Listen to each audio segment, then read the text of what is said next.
Welcome back after the break. Prime Minister Dinesh Gunawardena sought the assistance of the International Chamber of Commerce in overcoming the economic crisis in Sri Lanka by playing an active role in the economy. This was discussed when the first female chair of the ICC, Maria Fernanda Garza, called on Prime Minister Dinesh Gunawardena at the Temple Trees recently.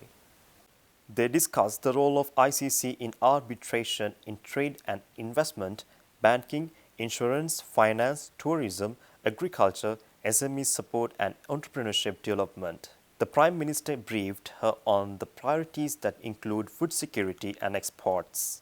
Chairperson Garza said that ICC represents 170 countries with a corporate membership of 45 million companies.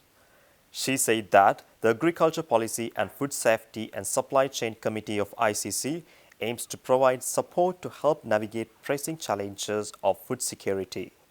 Garza also stressed the importance of digitalization of the economy to ensure global standards so it could be opened up for SMEs in agriculture and industrial sectors. ICC also provides a platform for engagement in governance, sustainability, anti-corruption and advocacy in best practices. ICC Banking Committee is represented by all the banks operating in Sri Lanka and meets quarterly with Sri Lanka Customs to accelerate trade facilitation. State Minister for Investment Promotion, Dilum Amanugama, announced plans to establish a Japan-Sri Lanka free trade zone in the country. The State Minister mentioned that the areas of Bingiriya and Iranavila have been selected for this purpose.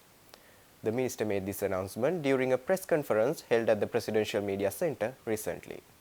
State Minister Amanugama further elaborated on the progress related to the port city which is being temporarily opened to the public.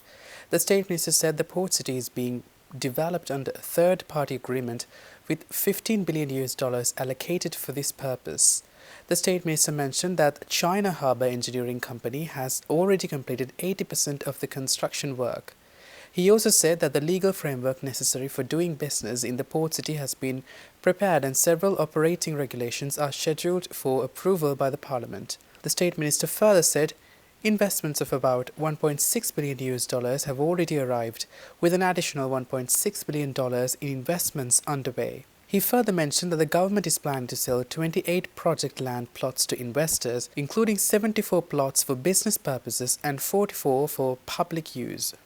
He went on to say that the free trade zone will be supported by the Japanese Sri Lankan Business Council and Japanese entrepreneurs interested in creating free trade zones in Sri Lanka.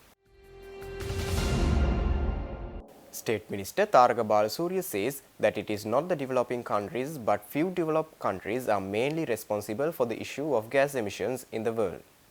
State Minister Balasuriya made these observations at a media briefing held at the Government Information Department recently to brief the media over the Archipelagic and Island States Forum 2023, which is most known as AIS Forum, which took place recently in Bali, Indonesia. The AIS conference is a conference on archipelago and island states initiated by Indonesia, the world's largest archipelago with over 18,000 islands.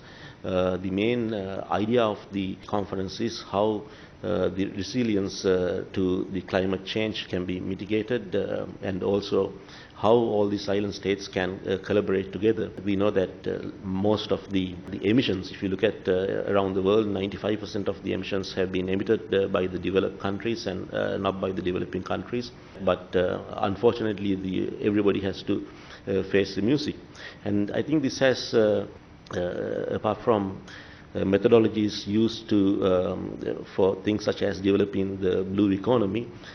I think the forum has great importance to Sri Lanka. We see that there are different environmental groups such as the AIS. There are other groups around the world.